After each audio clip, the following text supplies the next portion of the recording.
அவர் அதை ஃபேஸ் பண்றதுக்கு கூட அவருக்கு தில் இல்லைன்னா அவர் எதுக்கு ஆளுநரா இருக்கணும்? அப்ப அவர்கிட்ட தப்பு இருக்கிறனால தானே அவரால் இது ஃபேஸ் பண்ண முடியாது. அவர் ஒரு காரணத்தை சொல்றாருல்ல, இவரு சொன்னாருங்கிறதுக்காக அல்லனா இவருடைய பாஸ் திரு மோடி அவர்கள் சொன்னார் என்பதற்காக எல்லாம் எங்களால மாத்த முடியாது சார். இதுதான் தமிழ்நாட்டு மரபு, இதைத்தான் செய்வோம். ஆளுநர் வந்து முதலமைச்சர்கிட்ட கேட்டாரா இந்த மாதிரி தேசிய கீதம் போடுங்க? இல்ல சார், கேட்டாரா? கேட்கல. அவர் சபாநாயகர்கிட்ட கேட்டாரா? சார் அவர் எதுவுமே கேட்கல சார். யார் அந்த சார் அப்படின்னு கேக்குறாங்க. அந்த சார் யாரு? யார் அந்த சார்? ஆளுநர்கிட்ட கேட்போம் சார். நான் சொல்றேன், அந்த சாரே ஆளுநரா கூட இருக்கலாம் சார். தொடங்கும் போதே குஷ்பு வந்து கைது செய்யப்பட்டாங்க. சௌமியா அன்புமணி வந்து போராட்டத்துக்காக இறங்கினாங்க, அவங்களும் கைது செய்யப்பட்டாங்க. அவங்க அப்பா இந்த இதை வந்துட்டு ஆளுநருக்கு எதிராக தான் பண்ணிருக்கிறேன் ஒழிய தமிழக அரசுக்கு எதிராக இல்ல. அவங்க இன்னும் மணிப்பூர் பற்றி எரிகிறது. இந்த பாஜக அரசானது என்றைக்காவது மோடி அவர்கள் மணிப்பூரை சேர்ந்து பார்த்திருக்கிறாரா இல்லையா? அவர் என்னைக்காவது வாய் திறந்தாரா இல்லையா? கேள்வி கேக்குறீங்கன்னா நான் கேட்கறதுக்கு பதில் சொல்லுங்க சார். குஷ்பு அவர்கள் கேட்டிருக்காங்கல்ல, முதல்ல உங்க பாஜக அரசாங்கம் வந்துட்டு இதை செஞ்சிருக்காங்களா? உங்களுடைய முன்னாள் தோழி விஜயதாரணியை சந்திச்சீங்களா? சந்திக்கவே இல்லை.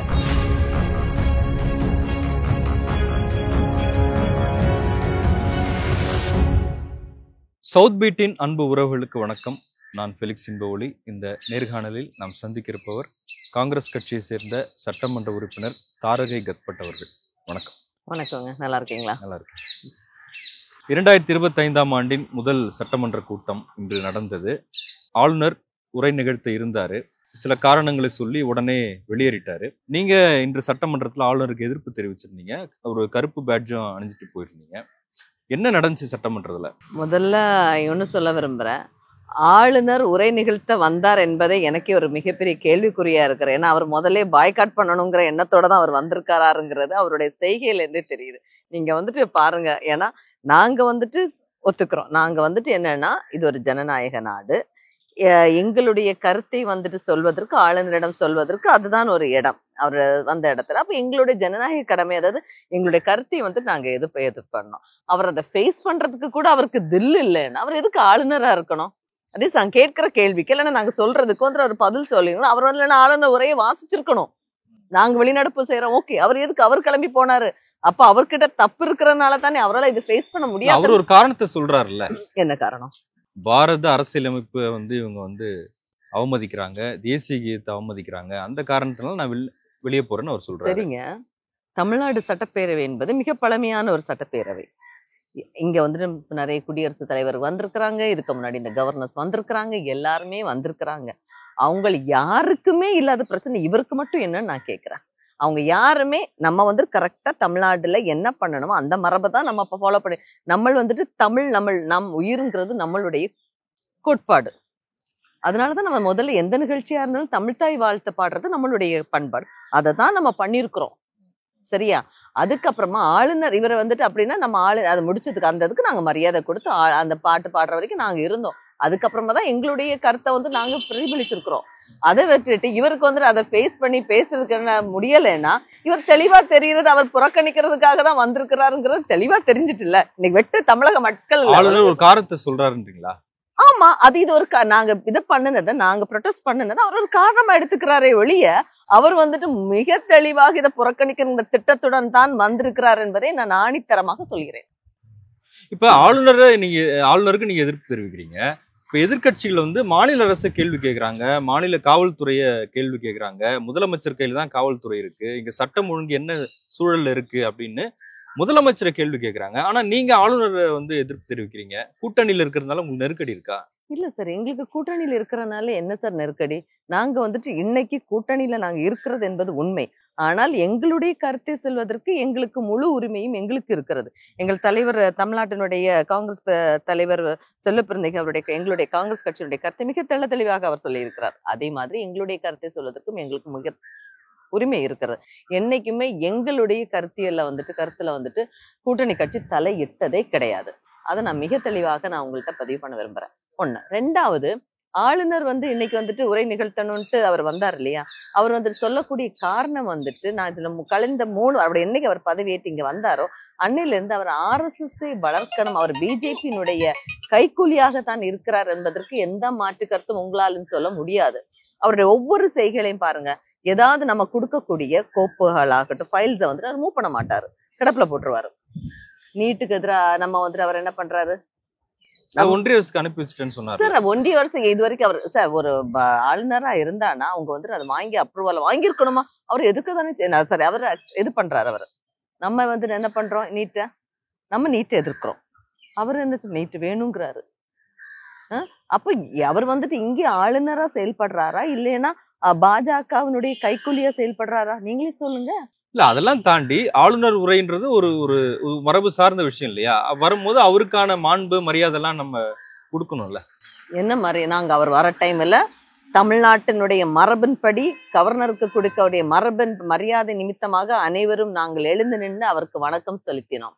இது தமிழ்நாட்டினுடைய பண்பாடு, இதை நாங்கள் செய்திருக்கிறோம், சட்டப்பேரவையில் நாங்கள் செய்திருக்கிறோம். தேசிய கீதத்தையும் போடணுங்கிறார் சார். தேசிய கீதத்தை இதுவரைக்கும் இதுக்கு முன்னால வந்துட்டு இதான் நான் கேட்கிறேன் இல்லையா, தேசிய கீதத்தை போட வேண்டியது இது வரைக்கும் நம்ம அதை பற்றி நம்ம அந்த சாப்டரே வரல. என்னைக்கு இவர் இங்க வந்தாரோ, தேசிய கீதை இசைக்க மாட்டோம்னு யாருமே சொல்லல, என்னைக்கு இவர் வந்தாரோ இவர் மட்டும் இதை ஹைலைட் பண்றாரு.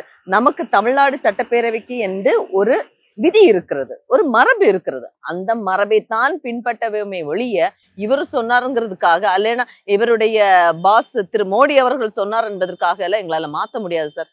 இதுதான் தமிழ்நாட்டு மரபு, இதைத்தான் செய்வோம். பாமகவும் வெளிநடப்பு செய்தாங்க, பாஜக வெளிநடப்பு செய்தாங்க, அதிமுக யார் இந்த சார்னு பதாகைகளோட சட்டமன்றத்துக்கு வந்தாங்க, அவங்களும் ஒரு பேட்ச் கொடுத்திருந்தாங்க. இப்ப அதெல்லாம் வந்து எப்படி பாக்குறீங்க? இப்ப நீங்க ஒரு பெண்ணா இருக்கிறீங்க, பெண்களுக்கான பாதுகாப்பு அப்படின்றது என்ன இருக்கு தமிழ்நாட்டுல அப்படின்ற ஒரு பெரிய கேள்வி எழுப்புறாங்கல்ல சார். நான் நீங்க கேட்கறது ஒரு பெண்ணாக என்னிடம் கேட்பது நியாயமான ஒரு கேள்வி, அதுல வந்துட்டு நான் வேற எதுவும் சொல்ல விரும்பல. ஆனா நான் கேட்கிறேன், இன்னைக்கு அண்ணா யூனிவர்சிட்டி யாரோட கண்ட்ரோல்ல இருக்கு? நீங்க வந்து நம்ம வீட்டுல நம்ம ஒரு வீடை நம்ம எடுத்துக்கோமே, அல்ல ஒரு வீட்டுல வந்து நம்மளுடைய ஹெட்டா இருக்கிறது யாரு, நம்மளுடைய தந்தை. இந்த தந்தை இல்லாத வீடு எவ்வளவு சிரமமா இருக்கும், அல்ல நம்ம தாய் இல்லாத வீடு எவ்வளவு சிரமமா இருக்குங்கிறது உங்களுக்கு தெரியும். ஒரு கண்ட்ரோல், ஒரு வீட்டினுடைய கண்ட்ரோல் ஒரு ஆள்கிட்ட இருக்கணும். அந்த கண்ட்ரோல் ஒரு ஆள்கிட்ட இல்லைன்னா பிள்ளைங்க என்ன ஆகும் உங்களுக்கே தெரியும், பிள்ளைங்க தற்குறியாக மாறி விடுவார்கள். அதே தான் இங்கே நடந்திருக்கிறது. இங்க வந்துட்டு ஒரு கண்ட்ரோல் இல்லாம இது என்ன சொல்லுவாங்க, தடி எடுத்தவன் தண்டால்காரன் சொல்லுவாங்க, அதே மாதிரிதான் இப்ப இங்க நிகழ்ந்துட்டு இருக்குது. இவர் வந்துட்டு ஆளுநர் வந்துட்டு துணைவேந்தரை நியமித்திருந்தால் இந்த மாதிரி பிரச்சனைக்கு நாம் வந்துட்டு முற்றுப்புள்ளி வைத்திருப்போம். எல்லாமே இவர் வந்துட்டு இவருடைய குறிக்கோள் RSS வந்துட்டு என்ன அவர்கிட்ட கரெக்டா சொல்லி விட்டுருங்க, தமிழ்நாடு வந்துட்டு ஏன்னா பிஜேபி ஆளுகின்ற மாநிலத்துல எல்லாம் இந்த மாதிரி பிரச்சனையை எந்த ஆளுநரும் பண்ண மாட்டேங்கிறாங்க. பிஜேபி அல்லாமல் ஆளுகின்ற மாநிலங்களுக்கு மட்டும் தான் இந்த ஆளுநர்கள் பிரச்சனை செய்கிறார்கள். முதல்ல நாங்க கேட்கறது, முதல்ல இந்த ஆளுநரை இவரை வந்துட்டு இங்க இருந்து இடமாற்றம் செய்யணும். அப்படி என்றால் தான் தமிழ்நாடுக்கு வந்துட்டு ஒரு விடிவெளி வருங்கிறது எங்களுடைய கருத்து. அந்த சட்டமன்றத்துல அந்த நேரத்துல ஆளுநர் வந்து முதலமைச்சர்கிட்ட கேட்டாரா இந்த மாதிரி தேசிய கீதத்தை போடுங்க? இல்ல சார், கேட்கல. அவர் கேட்டாரா சார்? அவர் எதுவுமே கேட்கல சார். ஏன்னா ஆளுநர் வந்த உடனே நாங்க எங்களுடைய ஆளுநர் இது தமிழ்தாய் வாழ்த்து பாடி முடிச்சதுக்கு அப்புறமா நாங்க வந்துட்டு எங்களுடைய கோஷத்தை நாங்க எழுப்பணும். ஆளுநர் வந்து RSS கைக்கூலியா இருக்கிறாரு, தமிழ்நாட்டுக்கு விரோதமா செயல்படுறாருன்னு சொல்லிட்டு காங்கிரஸினுடைய ஆதங்கத்தை வெளிப்படுத்தணும். அவர் வந்துட்டு என்ன பேசணும் யாருக்கும் தெரியாது. அவர் சும்மா ஒரு சப்ப கட்டுறாரு, அவர் ஒரு வாய்க்குள்ள வச்சு வணங்கி இருப்பாரு, யாருக்கும் தெரியாது சார்.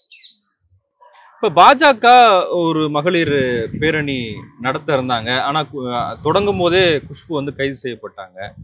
சௌமியா அன்புமணி வந்து போராட்டத்துக்காக இறங்கினாங்க, அவங்களும் கைது செய்யப்பட்டாங்க. இப்படி வந்து பெண்கள் விஷயத்துக்காக போராட்டம் கூட நடத்த முடியல அப்படிங்கிற ஒரு சூழல் தமிழ்நாட்டுல இருக்கா? அப்படி கிடையாது சார்.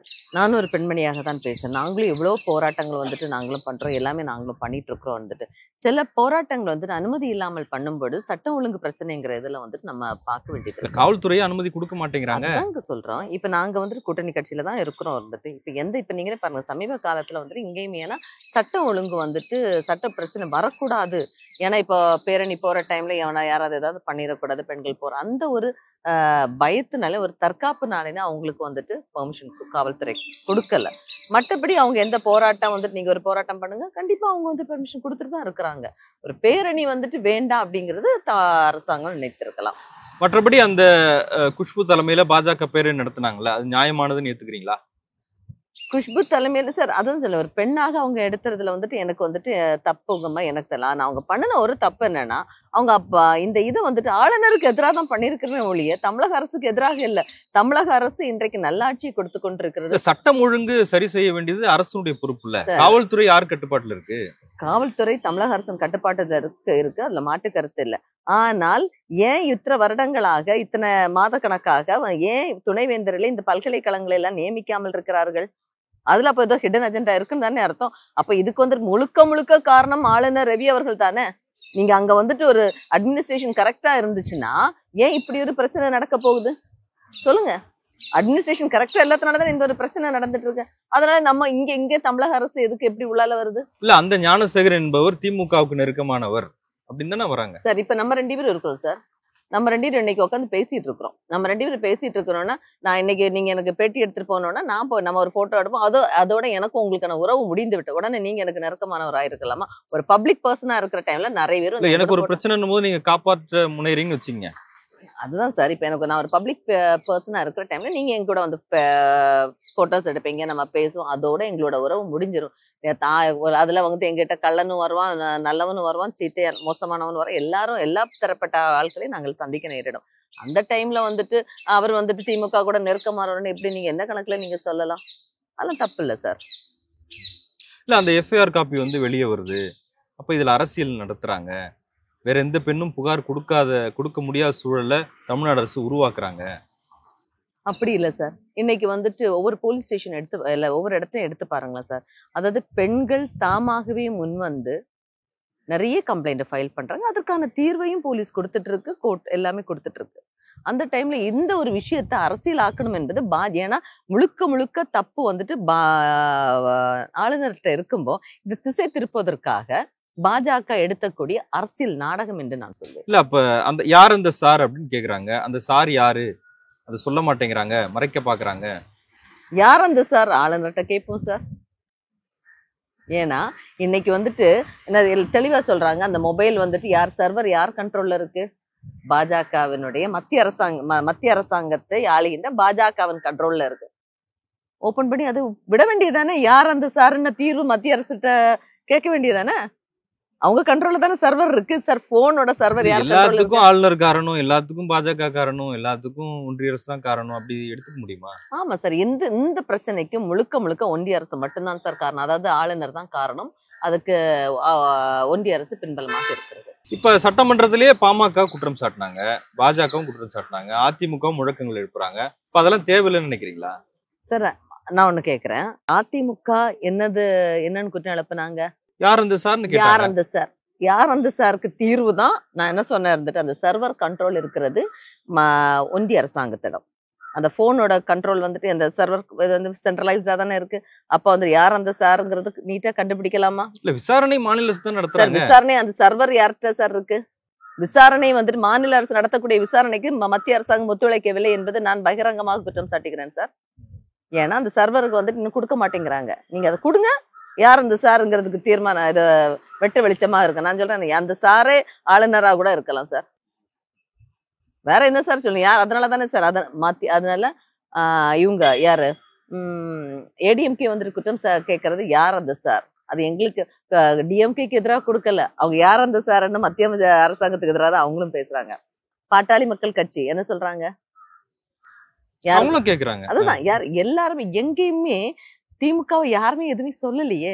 எல்லாருமே சொல்றது யார் அந்த சார் தான் கேக்குறாங்க ஒழிய. போராட்டங்கள் யாருக்கு நெருக்கடி கொடுக்கறதுக்காக போராடுறாங்க? மாநில அரசுக்கு தானே. திமுக தானே கேள்வி கேட்கறாங்க. முதலமைச்சர் ஏன் இதை பத்தி பேச மாட்டேங்கிறாரு? துணை முதலமைச்சர் ஏன் பேச மாட்டேங்கிறாரு? யாரா இருந்தாலும் தப்பிக்க முடியாதுன்னு சொல்ல வேண்டியதானே சார்? சட்டம் தன் கடமை செய்யும் என்பதை தெளிவாக முதலமைச்சர் அவர்கள் சொல்லிவிட்டார்கள். சட்டம் வந்துட்டு ஏன்னா எல்லாத்துக்குமே முதலமைச்சர் அவர்கள் பதில் கொடுத்திருக்கிறாங்க. சட்டம் வந்துட்டு இது யாரு தப்பு பண்ணினாலும் கண்டிப்பாக சட்டத்தின் மூலம் நிறுத்தி அதற்கான தகுந்த தண்டனை கொடுக்கப்படும் என்பதை தெளிவாக முதலமைச்சர் அவர்களும் சொல்லிவிட்டார்கள். எங்கள் காங்கிரஸ் கட்சியை சார்ந்த எங்களுடைய மாநில தலைவர் அவர்களும் தெளிவாக சொல்லிவிட்டார்கள். அப்ப அதுல என்ன சார் உங்களுக்கு பிரச்சனை இருக்கு? பெண்கள் பாதுகாப்பான சூழல தான் இருக்கிறாங்க அப்படின்னு நினைக்கிறீங்களா? சார் பெண்கள் பாதுகாப்பு கண்டிப்பா சார், பெண்கள் பாதுகாப்பான சூழ்நிலையில தான் இருக்கிறாங்க. அங்க இங்கே ஒண்ணு தப்புகள் நடக்குது. அதுக்கு முழுக்க முழுக்க வந்துட்டு காரணம் வந்துட்டு ஒரே ஆளு நம்ம இது பண்றத விட, அப்ப அந்த டைம்ல வந்துட்டு அந்த இடத்துல வந்துட்டு ஃபுல்லா வந்துட்டு பாட்டில்ஸ் அது இதுன்ட்டு எல்லாம் இருக்கு. செக்யூர்டாவே அந்த இடம் இல்ல. ஓட்டக்கர் நம்மளே பாக்குறோம். பெரிய ஒரு புதற்குள்ளால அதுக்கு ஆளுநர் தான் காரணமா? சார் அது வந்து அதான் சொல்ல அதுக்கு ஆளுநர் காரணம்னா அதுக்கு தான் சொல்ல முதல்ல நீங்க துணைவேந்தர் நிர்ணயித்து இருந்தால் இந்த பிரச்சனை வந்திருக்காதே சார். அவங்கள இது பண்ணீங்க. நான் எதுல வந்து யாரையுமே நான் வந்துட்டு உண்மையிலேயே பாதிக்கப்பட்ட பெண்ணுக்கு கண்டிப்பாக நீதி கிடைக்க வேண்டும். அந்த நீதி வந்துட்டு மறுக்கப்படக்கூடாது. அது யாராக இருந்தாலும் சரிதான். அது ஆளுங்கட்சியை சார்ந்தவர்கள் குற்றம் செய்தாலும் சரிதான், அல்லது எதிர்கட்சியை சார்ந்தவர்கள் குற்றம் செய்தாலும் இருந்தாலும் சரி, ஒரு பெண்ணாக ஒரு சட்டமன்ற உறுப்பினராக நான் சொல்கிறேன், கண்டிப்பாக அவர்களுக்கு தண்டனை கொடுத்தே ஆக வேண்டும். அதுல மாட்டு கருத்தே கிடையாது. அதுல வந்துட்டு ஆனா அதே நேரம் பெண்களும் நம்மளும் பாதுகாப்பான நம்மளுடைய ஒரு சூழலை நாமும் உருவாக்க வேண்டும் என்பது என்னுடைய கருத்து. பாஜகவுல இருந்து போராட்டம் பண்ணாங்க, எல்லா கட்சிகளும் பண்ணிட்டு இருக்காங்க. ஆனா குஷ்பு கேட்ட ஒரு கேள்வி, மணிப்பூர் விஷயத்த அந்த அளவுக்கு பேசின திமுகவோ காங்கிரஸோ ஏன் இந்த விஷயத்த வந்து கையில் எடுக்க மாட்டேங்கிறாங்க, வாயே திறக்க மாட்டேங்கிறாங்க? காங்கிரஸ் வந்து எந்த பெண் பேசியிருக்கிறாங்க, திமுகவுல இருந்து யார் பேசியிருக்கிறாங்க, பெண்களே பேசலையே அப்படிங்கிறாங்க. நியாயமான கேள்வி சார். நானே கேட்கிறேன். இதை கேள்வி நான் உங்கள்கிட்ட திரும்ப கேட்கிறேன் சார்.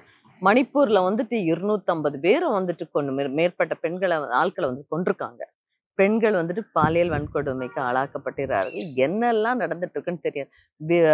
பிறந்த மேனிக்கு பெண்களை வந்துட்டு ஓட ஓட விட்டு கதற விட்டதுக்கு அப்புறமாவும் இந்த பாஜக அரசானது என்றைக்காவது மோடி அவர்கள் மணிப்பூரை சேர்ந்து பார்த்திருக்கிறாரா இல்லையா? அவர் என்னைக்காவது வாய் திறந்தாரா இல்லையா? கேள்வி கேக்குறீங்கன்னா இதுக்கும் பதில் சொல்லுங்க. நான் கேட்கறதுக்கு பதில சொல்லுங்க சார். குஷ்பு அவர்கள் கேட்டிருக்காங்கல்ல, முதல்ல உங்க பாஜக அரசாங்கம் வந்துட்டு இதை செஞ்சிருக்கிறாங்களா?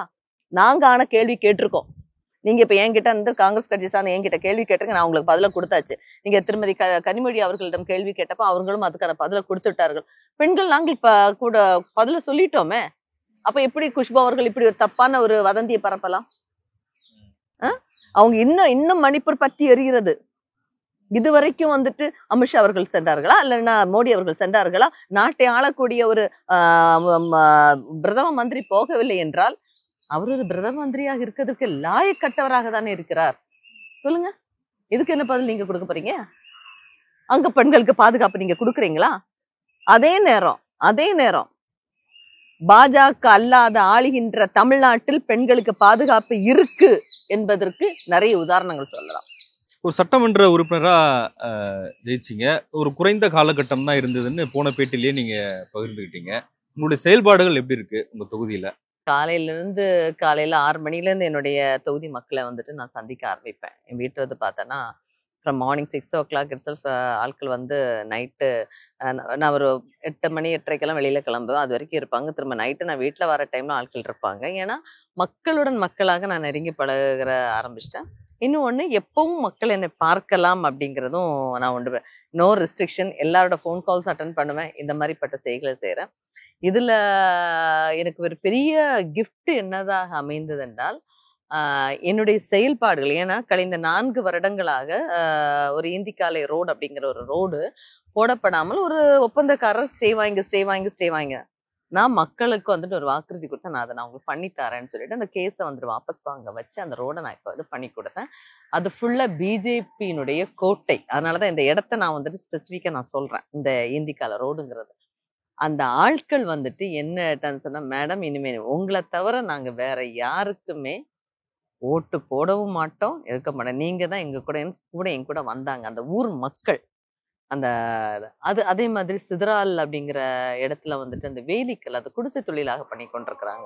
அந்த குடிசை தொழிலா அதாவது அந்த பாறை அந்த மலை இருக்கு பாத்தீங்களா, அவங்க அந்த முன்னாடி திருவிதாங்கூர் மகாராஜா தான் எங்களுடைய கன்னியாகுமரி மாவட்டத்துல ஆண்டுட்டு இருந்த டைம்ல அந்த பத்மாவரம் பேலஸ் இதெல்லாம் கைவினை கலைஞரால உருவாக்கப்பட்டதுதான் அந்த பேலஸ். அந்த பேலஸ் வந்துட்டு கெட்டுனது அப்படின்னா கையால உடைச்ச கல், அல்ல வெடி மருந்தோ எதுவுமே யூஸ் பண்ண மாட்டாங்க, எந்த இதுவுமே யூஸ் பண்ண மாட்டாங்க. ஒருத்தருக்கு வந்துட்டு ஒரு கல்லை கையால உடைக்கிறதுக்கு ஒரு 80 ரூபாய் அந்த ஒரு கல்லை வித்தானா அவங்களுக்கு. அந்த ஆனா கையால தான் உடைச்சி எடுப்பாங்க. அந்த வேலிக்கல்லுன்னு சொல்லுவோம், ஃபென்ஸ் எல்லாம் போட்டு பயன்படுத்துவாங்க அந்த கல். அப்ப அவங்களே வந்துட்டு ஒரு ரொம்ப ஆட்கள் வந்துட்டு போலீஸ் பிடிக்கிறோம் அப்படி இப்படிலாம் ரொம்ப இதை நான் மேலெடுத்து கவனத்துக்கு எடுத்து சொல்லி அவங்க ஏன்னா அது குடிசை தொழிலாக மாற்றுவதற்கான ஏற்பாடுகள் செய்து. ஸோ இந்த அதுவும் ஒரு பிஜேபி ஏரியா, வெள்ளாங்கோடு அப்படிங்கிற ஏரியா. ஸோ இந்த மக்கள் அது எல்லாமே அப்போ எனக்கு பார்த்த டைம்ல அவங்க எல்லாருமே பப்ளிக்காவே அவங்க சொன்னாங்க, இனிமே நாங்க வந்துட்டு பிஜேபி பக்கம் போக மாட்டோம் சார், எங்களுக்கு வந்துட்டு நீங்க தான் வேணும் அப்படிங்கறது மக்கள் இது ஆணித்தரமாக சொன்னார்கள். இது வந்துட்டு நீங்க வந்துட்டு எங்க தொகுதியில வந்து விசாரிக்கவும் செய்யலாம். அதே மாதிரி நேற்றுக்கு கூட ஒரு தனியார் பார் வந்துட்டு மக்கள் குடியிருப்புக்கு மத்தியில தொடங்க போனாங்க. பர்மிஷன் வாங்கல, அவன் மக்களை ஏமாத்தி நான் பார் தொடங்க போறேன்லாம் சொல்லி பெரிய இது. பட் நான் அந்த இடத்துல போய் அந்த பாரை க்ளோஸ் பண்ண வச்சேன். தனியார் பாரு, அவன் பெர்மிஷன் கூட வாங்கல. பட் எல்லாரையும் கொஞ்சம் சிலவர்களை வந்துட்டு என்ன சொல்றது மேனிப்புலேட் பண்ற மாதிரியும் பண்ணிட்டு இது பண்ணாது. அது மாதிரி எந்த பிரச்சனைனாலும் எந்த நைட்டுனாலும் மக்கள் கூட வந்துட்டு நான் இருக்க பேப்பர் டெய்லி உங்களுக்கு பேப்பரை பார்த்தாலே தெரியும், கனிம வள கடத்தல் லாரிகளை இருந்தாலும் சரி அதுக்கும் நான் போய் நின்று நான் வந்துட்டு ஒரு 3 வாரத்துக்கு முன்னாடி வந்துட்டு நான் இன்ஸ்பெக்ஷன் பண்ணி நான் இது பண்ணியிருந்தேன். அதுக்கப்புறமா கழிவுகள் கேரளால இருந்து கழிவுகள் ஏற்றி வரக்கூடிய லாரியை நைட்டு 2 மணிக்கு போய் நான் சீஸ் பண்ணியிருக்கிறேன். ஸோ இப்படி மக்களுடைய பிரச்சனைக்கு நான் வந்துட்டு கூட நிற்கிறது வந்துட்டு என்னுடைய ஒரு ப்ளஸ் பாயிண்டா இருக்கிறேன். ஏன்னா மக்கள் எனக்கு ஒரு பெரிய ஆதரவு திறந்து என்ன ஒரு எம்எல்ஏ ஆக்கியிருக்கிறாங்க. அப்ப அது நான் திரும்ப மக்களுக்கு செலுத்தக்கூடிய ஒரு நன்றி கடன். அதுதான். உங்களுடைய முன்னாள் தோழி விஜயதாரணியை சந்திச்சீங்களா? சந்திக்கவே இல்லை. பட் எங்கேயாவது ஒரு நாள் பார்க்கணும்னு எனக்கும் ஆசை இருக்கு. பிஜேபியில தொடக்கத்துல நிறைய பேசிட்டு இருந்தாங்க, இப்ப அங்கேயும் காணும். அதான் சார் அவங்களுடைய இது அவங்களே குறைச்சி. ஏன்னா எங்க கட்சியில இருக்கிற டைம் கூட அவங்க வந்து சொன்னாங்கல்ல, பெண்களுக்கு முக்கியத்துவம் கொடுக்கலன்னு சொன்னாங்கல்ல. இன்னைக்கு பிஜேபி அவங்களுக்கு முக்கியத்துவம் கொடுத்துச்சா? இன்னைக்கு எங்களுடைய கட்சியில முக்கியத்துவம் கொடுத்துருக்கறதுனால தானே சார் நானும் இந்த இடத்துல நீங்க என்கிட்ட பேட்டி எடுத்துட்டு இருக்கிறீங்க. இல்லைன்னா நீங்க எனக்கு என்கிட்ட வந்து பேட்டி எடுப்பீங்களா? அதுதான் சார் காங்கிரஸ். உங்களுடைய பணிகள் வெற்றியடைய வாழ்த்துக்கள். ரொம்ப நன்றி சார். நன்றி.